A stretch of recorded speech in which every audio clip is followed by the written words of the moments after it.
Today on CityCast Chicago, the FAA has ruled on O'Hare's summer flight schedule. We're hearing from listeners, and what is your nightmare Chicago blunt rotation? It is Monday, April 20th. I'm Jacoby Cochran, and this is what Chicago is talking about.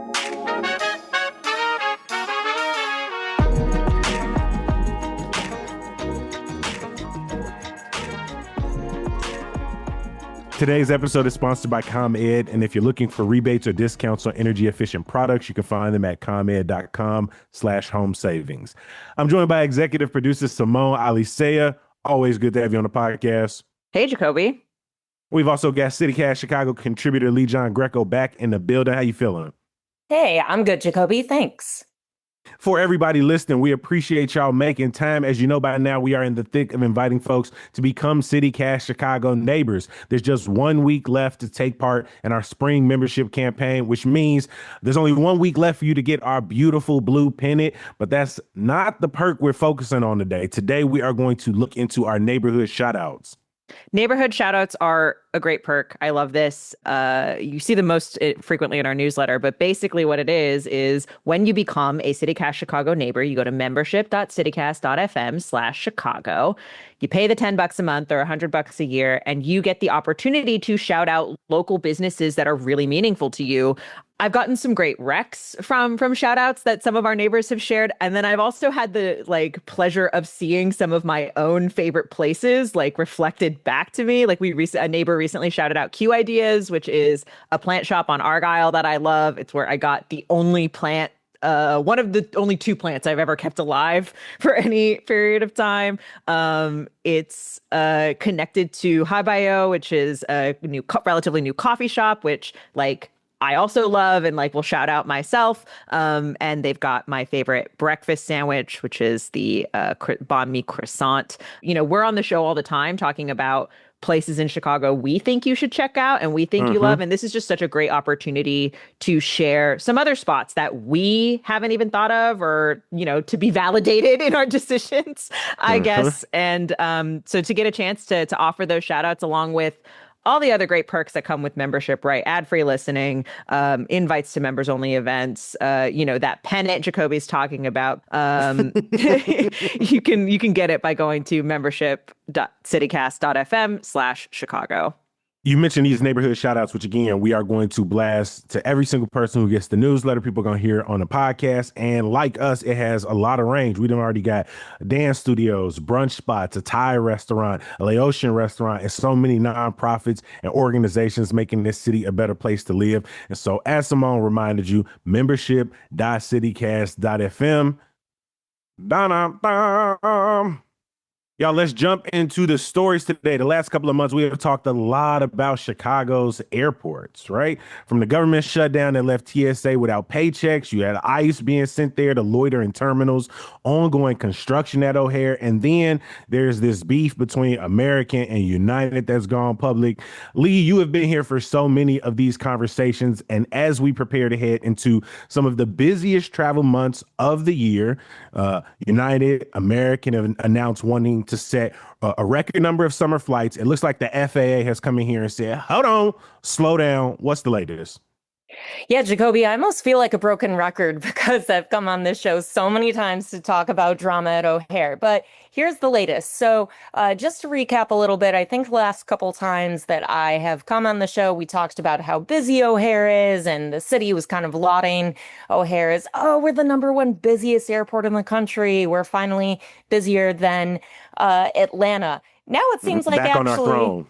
Right, exactly. Now it seems like the FAA is saying, actually, hold up. The fact that you're so busy is a little bit of a problem. We're worried about a possible Newark situation here of safety issues.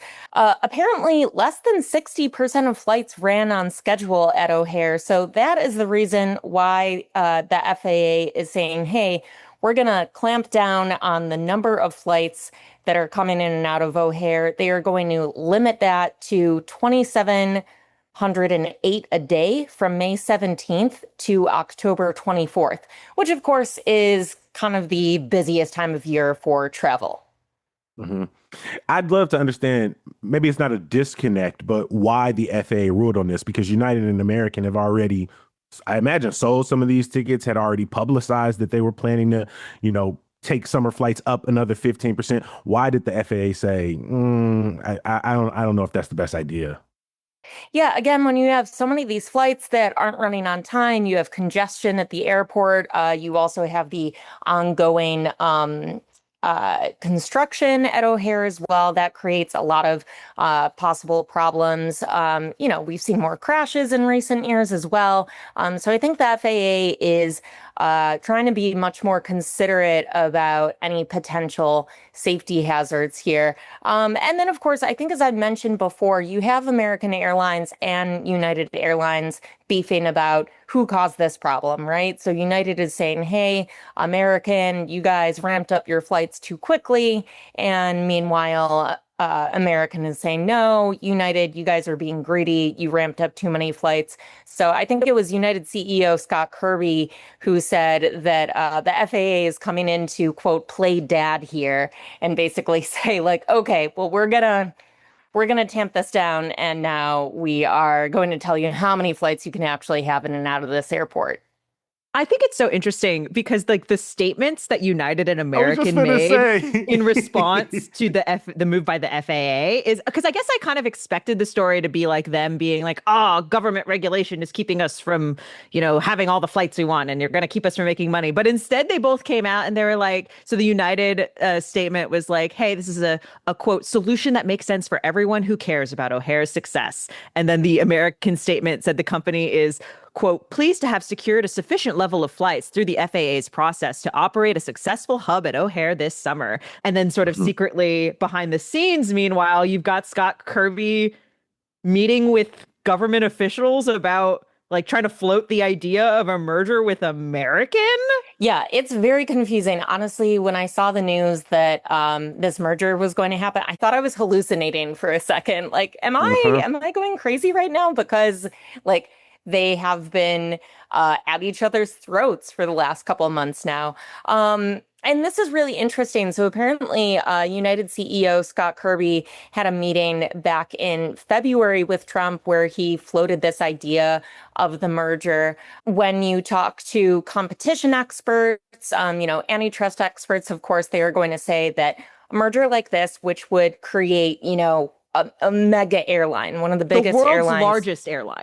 Exactly. The world's Yes. largest airline. That, of course, to anyone, even somebody who hasn't studied antitrust, is going to be a huge problem. But especially for consumers, which is, what the DOJ likes to rule on when it comes with an antitrust issue is, okay, if you have two companies merging or this company acquiring that company, is it going to harm consumers? And of course, in this case, it would. Everything from like leg room on the planes to the price of a ticket and things like that.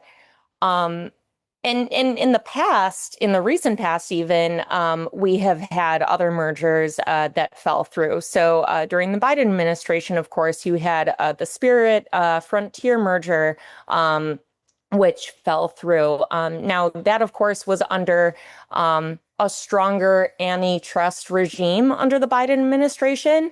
I was just going to say, there's already been so much consolidation in the airline industry Yeah. in the past 20 years, right? Like people are already feeling that lack of legroom and the fees and the charges and you know what I mean? Like where we are right now, like we're already pretty much on the cusp of monopoly. We're already in an oligopoly across industries. But to your point, Lee, we're at a point where Union Pacific and Norfolk could come together in the railroad industry. We already seen Paramount and Warner Which isn't Brothers that what it's and like? how Sorry, you just mentioned the railroads. Like, isn't that why we developed antitrust legislation in the first place? Wasn't it about Right. the railroads? Yeah. the Paramount and Warner Brothers is giving you also a direct view into the federal government's role in this. Like they're directly lobbying the president to sort of come in and throw down their influence on this. And it sounds like Scott Kirby is also taking this conversation directly to the president. And so right now, it seems like the appetite for these consolidations Capital One, Discover, just last year. It seems like there's not a lot of pushback here, even when, a federal judge may step in thinking Kroger's or and Albertsons. Lee, what do you think about like how a potential merger here? Still a lot, regulators got to step in. Yeah. Who knows who knows what's going to happen? But what would this mean for O'Hare, where these two airlines have been beefing?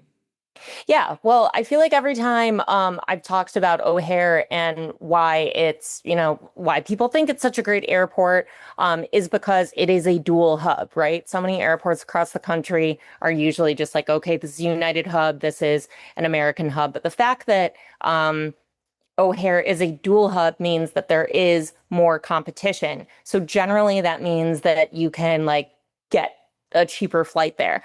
So if you had this mega merger of the world's largest airline there, then like I think I mentioned before with like legroom and things like that, I think you will see the price go up because you don't have two companies beefing anymore. So they don't have to compete for better prices and just in general, like a better experience as well. I think that's why over the years we have seen the experience of flying tank so much. It feels for the flying experience, especially when you compare it to like the days when flying started, and you wore a hat to the airport. Introducing these hybrid.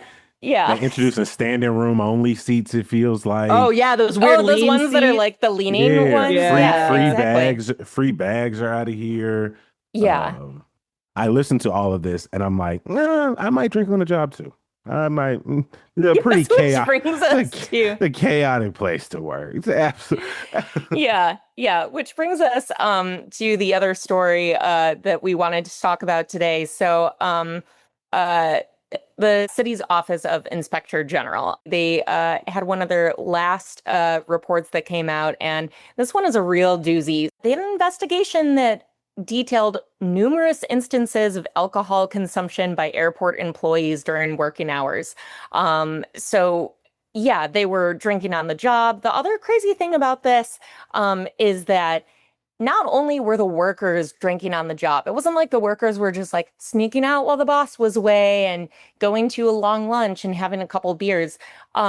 They found in some instances that aviation department supervisors bought alcohol for their employees while out to lunch. So do you know what these Department of Aviation employees are doing? Like, are they at the airport? So they at the airport doing stuff at the airport? Or are they just like at the desk? Like, what kind of workers are these? Yeah, are they on the tarmac, like leading planes? Well, that's what I was a little confused about with like the Trib and other coverage of this. I feel like they didn't quite make clear what these employees did. Like, okay, are these the folks on the tarmac? Not that you should be drunk at the desk either, but I'm trying to gauge the safety issue, potential safety issue. That's what I was thinking as well. So like, I'm not totally clear on that. And they also haven't revealed for, I guess like privacy reasons and ongoing investigations who these people are. But yeah, I mean, I think like, just in general, you shouldn't be drinking on the job. Like they had security footage of somebody sitting in their car, in the parking lot for, like 2.5 hours having an extended lunch where they were drinking. I mean, it's out of hand. I don't know what is happening.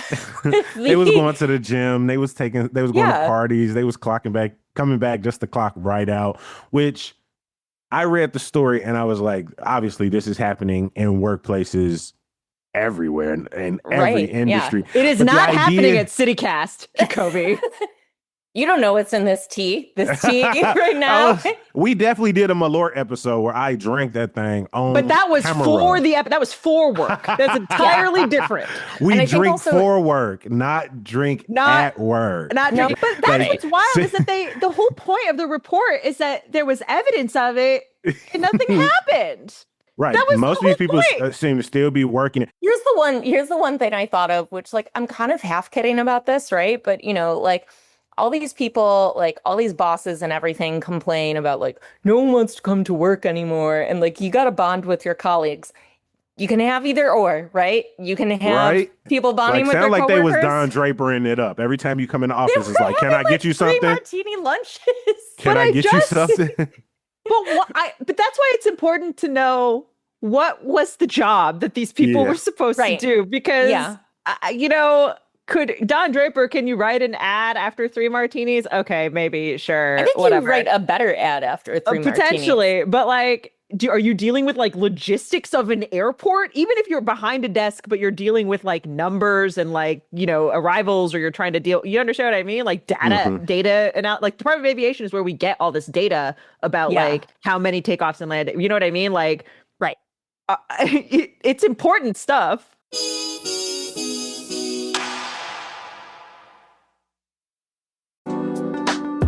It's Earth Week, and many of us are thinking about how we can make a difference. And one of the easiest places to start is actually right at home.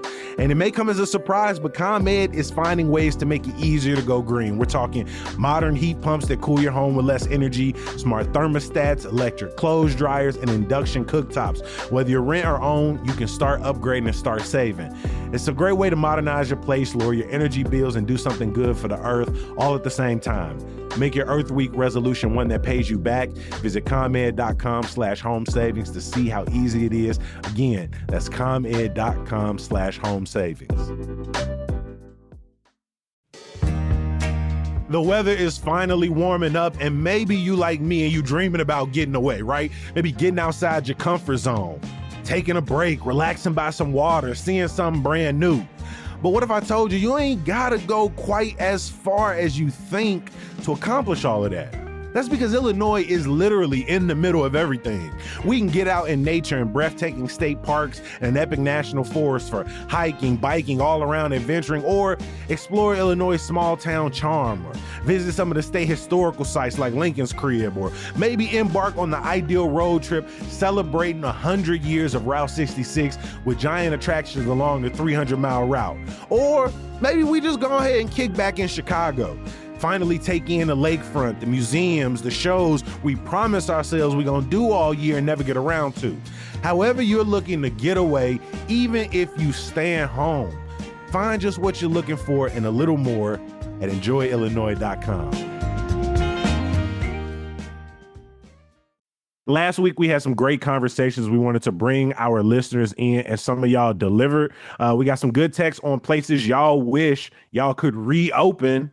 Simone, what were some of those spots mentioned? Yeah, we talked about like closures in Chicago that really hit us, and that if we could bring them back, because we have had some recent reopening announcements recently. We talked about the Swan Boat, Silver Room Block Party, the reimagining of Berlin as the Belmont, right? And so Liza texted us and said, a Chicago spot I wish was still open, Volumes Book Cafe in Wicker Park. Stupid Barnes & Noble opened down the block and put it out of business. Angry emoji face. They were such a great community space. They hosted events and helped organize Indie Bookstore Day, which is next weekend. And the book selection was excellent. Missed them a lot. Which I think we talked about. We did. We had Greta. We had Greta on because the Barnes & Noble CEO came and did some interviews about the spate of openings that were happening in and around Chicago, that Wicker Park location, the Hyde Park spot, the forthcoming downtown location. Well, that's exactly why you don't want the Mail. reemergence. Yeah, you don't want, this is why you don't want the reemergence of some of these bridges. Right. Yeah. And I think at the end of the day, like, again, like in You've Got Mail, like everybody says they're going to support their local store. But then when it comes down to it, if the books are cheaper, they're going to like do availability. The selection is larger, right? That's the other thing too. That's true. The Lego collection is wild. Oh, it's like such a go-to place. It was when I had like kids I had to shop for, and I was like looking for something that was maybe something between a book and a very loud toy. We also heard from Kitty in Rogers Park, who says, I miss Ecosium Cafe at Clark and Foster so much. I think I'm saying that correctly. Middle East Bakery is fine, which is what is at Clark and Foster now. Kitty goes on to say, there are other crepe places in Chicago, but no Moroccan crepe places. It was so good. Also at Clark and Catalpa, Sunshine Cafe served cheap home-style Japanese food. In a world of swank sushi, this cozy spot is deeply missed. These are both in my neighborhood, and I think are both before my time, but I'm sad to have missed them. Gina in Jefferson Park says, there's only one answer to which business I wish I could resurrect. Cafe Iberico, all the vibes, all the memories of flowing pictures of sangria with my coworkers on a Friday night. I hear that. Hmm. I hear I could really that. go. I mean, maybe if you work at the airport, you could really go for a was flowing just pitcher of I was sangria. just about to say, was that sign like Jefferson Park is right there. It's not that far. they're like from the Department of Aviation? Man, I miss those days. Bro, Putting a soon picture of as we sangria and wrap then just this. getting right onto the tarmac. So one other thing we talked about last week, Jacoby, is you and I have a bet going, and Lee, you can get in Mhm. on this too if you'd like.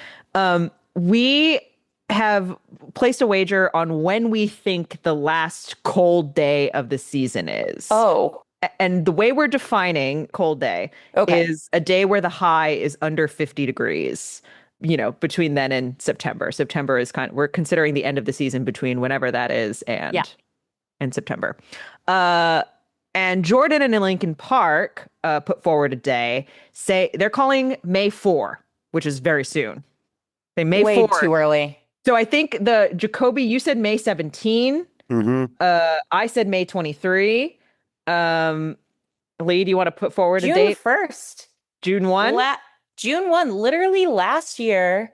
Vasilios. Yes. His birthday is in late May. Last May, I was sitting on his porch in snow pants. And so, yeah, I'm just not confident in putting anything away until June now. Well, Jordan might be onto something, and we'll definitely check in after May 4. So I was looking at some preliminary data from the National Weather Service for April. Okay. And if we go by our original standards, where the last cold day is the high is below 50 degrees, that was April Okay. 7. So it was a couple weeks ago. Okay. The max temp that day was 39 degrees. So it was pretty cold. Okay. But I forgot or didn't realize that the Weather Service also measures the average temp of a day. So Mhm. the average between the high and the low, which I think might be more accurate. Right. And if we go by when the average temperature was below 50 degrees, that would be April 11. I'm looking at the forecast as I open up my phone. So this is not the National Weather Service forecast. Yeah. But, we're not seeing any days where like the high it's still going to be like in the 50s and 60s this week is what we're expecting, but like you're still seeing lows like sometimes as low in the high 30s, and so that average temp might still average out to be pretty cold. But Yeah. so I don't think the cold days are behind us. I think that's the massive Absolutely wager not. that we're making. So the terms of this bet, Lee, is whoever loses has to go make a social media video at the Arby's downtown. Wait, why at the Arby's? Because we found out there was one, and we were shocked to find out that there was an Arby's downtown. Well, so speaking of Arby's, Michelle from Humboldt Park texted us and said, Arby's is my favorite fast food restaurant. I always order a medium roast beef, curly fries, and a cherry Coke. And of course, lots of Arby's sauce. So glad to know that there is still one downtown. I missed the one in the Thompson Center. Michelle also says, P.S. Love the new Tuesday neighbor bonus. So Hey, shout out to somebody who heard us rip it apart and still said, I'm going to lovingly comment about my affection for Arby's and This is still why we tell y'all love how our much I enjoy the neighbors. conversation. This is why we Yes. love our neighbors. So if you're hearing that, you're like, what are you talking about? Why are you talking about Arby's? What was this from? We just launched a new neighbors only bonus segment in our Tuesday episodes. And last week we talked about sandwiches and fast food, and Arby's came up, and it was kind of a whole thing. This week we're going to be talking about some Chicago stereotypes. But basically the idea is that our members get an inside look into what the team is thinking about after we cut the mics. And as it turns out, we think about fast food a lot. I don't know why. I think it's my theory is because we feel comfortable sharing some of our guilty vices with our neighbors in a way that we can't share with the general audience. We can't, I don't know. But of course, the only way to hear that bonus content is to get access to our ad-free feed, which you can do by becoming a neighbor at membership.citycast.fm/Chicago. So we have talked about the shout outs. You've heard the pennant. We've talked about the bonus content. In case that wasn't enough, you are also going to get invites to neighbors only events like the one we got coming up with the Chicago Architecture Center. In May, they're going to take us and our neighbors on one of their neighborhood walking tours. But you can't find out where we're going to be If you don't sign up first, you can't come learn some history. If you don't sign up first, you ain't gonna see my fly outfit if you It probably don't will be. sign It'll up probably be fly. first. At membership.citycast.fm/Chicago.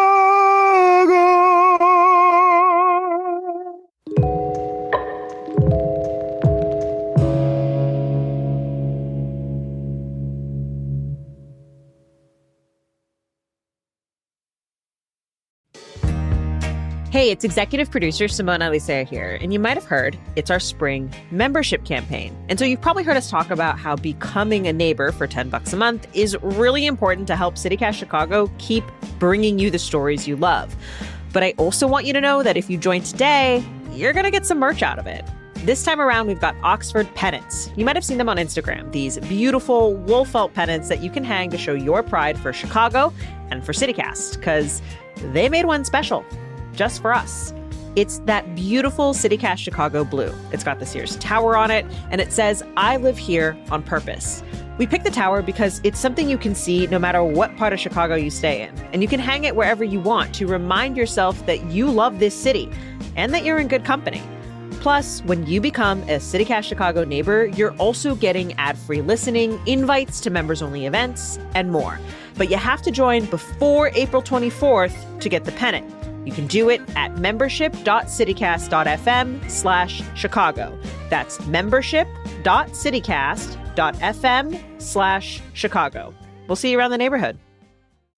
With it being 420, me fully stashed up, I was wondering who's on your Chicago nightmare blunt rotation. When I originally thought of this, I was personally thinking Alder people. Like, who would I absolutely never want to smoke a blunt with? Like Napolitano, Lopez, Curtis, like not invited at all. But I want to open up to y'all it could be Chicagoans. You could personify a place.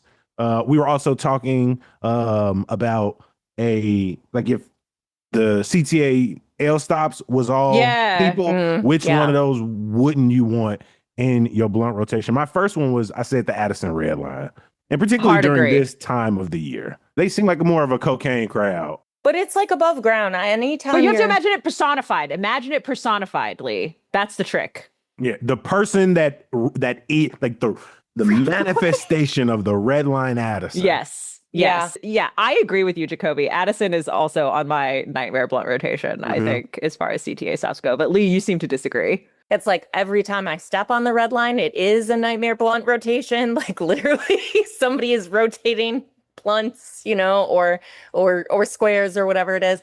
But the more I think about it, the more my nightmare is that tunnel that connects the red line and the blue line? The red line and the blue line. It's the Jackson tunnel. Thank you. I remember the first time. The piss walk. Yeah. It actually didn't smell that bad the first time I took it, but I remember I was covering I think it was after the Burke trial one night, and so it was like I was probably getting in there around like 6:30 or close to 7. So like most of like the and in the winter, that would have been in the winter too. So it was dark already. Yeah. So it was like already dark and like nobody's in there because everybody's like already gone home. So you don't have the commuter traffic. On the one hand, it reminds me of a horror movie. On the other hand, I was walking through it recently and I was like, the way the tunnel kind of like moves and the tile on the ceiling, I'm like, I feel like this would be really great for like a like classic like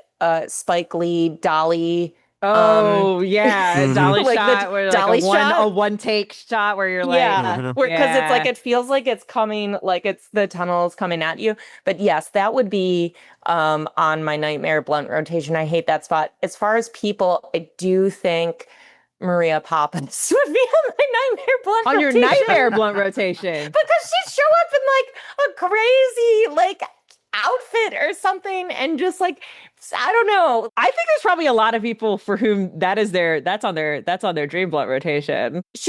I think she's really good at her job. So like, this is not like an affront to like how she does her job or anything. But I just think like I'm just picturing like being high and her having on one of the outfits that she has on the calendar. And I think that would the be blunt like, got lipstick all on it. Oh, that is true. right? That's just true. It would be, yeah. And then I don't know, like a third one to round it out, like lower whacker. It got some stories though. Got some stories. But though. that Lower night, whacker? I think the problem is like you got to watch how high does lower whacker get, because like if they're too far in it, that shit's gonna be scary. Like that's. I feel got like some lower demons. whacker is like the kind of person that gets high and like whips a knife out just for fun. They're like playing, Just playing and they're like, around, yeah. They're just like playing around with it. They're like, maybe. Like I this don't is the know. moment they show you their hunting knife for no reason. Yeah, Yeah. yeah. I put also on my nightmare for CTA stops. I said the Forest Park Blue Line stop. I just feel like personified. I think that person is so conflicted in their own self that the weed isn't going to help with that, right? I think it's both suburban but also urban, and it's the Blue Line, and it's like on the highway, and like you're just like you're too out there for me. I wouldn't smoke with the 95th stop on the red line, mostly because I think they smoke spliffs. Mm-hmm. I don't want no tobacco. I like a spliff, Yeah. actually. I really do. No, That's we're shame. not in Manchester listening to Aretha Franklin at 2 a.m. Do That's not offer me a spliff. No, that's my secret shame. I love a spliff, actually. Also on my nightmare, still on the transportation transit concept, the 147 Express Lakeshore Drive bus. No, what's wrong with that? To me, that bus is so Rickety? it's so business oriented. It's all about speed. It's all about efficiency. Like that bus is like, I got to get to all about work on time. rails. You know, like that's its focus, and it's not there to like chill and have a good vibe. That's Wait, not what that Jacoby, bus you is said for. it's all what? It's all about railing lines. Railing lines? I think it's a cocaine bus. I am smoking Lucy's with the red line. I am drinking beer with the blue line. I will do a cigar with the green line, orange line. To be honest, Long Island iced teas. I think the orange line is my dream blunt rotation. I think absolutely. Really? Why? Because I think that is such a like chill, relaxing ride, actually. Like that is a line where you don't, unlike the blue line to O'Hare, where like everyone going to O'Hare is in a bad mood. Like no one's happy. What about the brown line? Nobody's mentioned the brown line. I think the brown line is a bit too buttoned up to be in the dream blunt rotation. I was gonna say I'm doing acid on the brown line, honestly. I think a cigar in the brown line would really hit. I would love to do the Don Draper thing. I would love to have an old fashioned and I a can cigar. see that actually. Like you go through, especially like when you go over the river and like to Merchandise Mart, right? I've always thought it would be like a great bit would be like going, because people keep smoking on the red line, to like go like on the red line or something with like cigars and like a little butler outfit and like giving. Well, no, you could be the matchstick girl, or yeah, the matchstick girl, like having like a nice and like make it Yeah, feel cigar like cutters. Yep. Cigars. Kids don't get that anymore. They're not watching Looney Tunes cartoons anymore, where there's like randomly there was always a cigarette girl in those cartoons. I love where we ended up taking this. We started smoking weed and now we just drunk on the CTA. I have just one more. I have one more question of like, which famous Chicago skyscraper would you smoke with? Oh, smoke weed with specifically? Yes.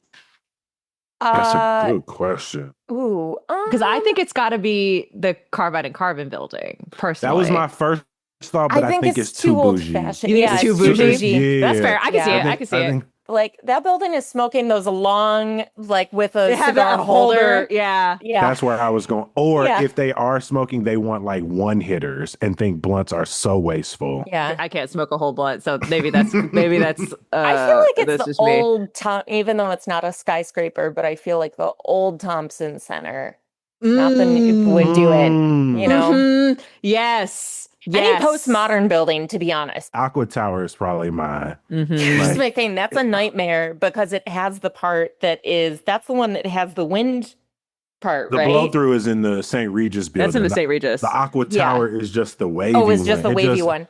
Just look, yeah, it's just like the St. Regis one is like, I'm not going in. I'm not smoking with that building because you know that that building would be the one that would smoke, and then it would be like, we should go on the roof, and I want to go on the roof.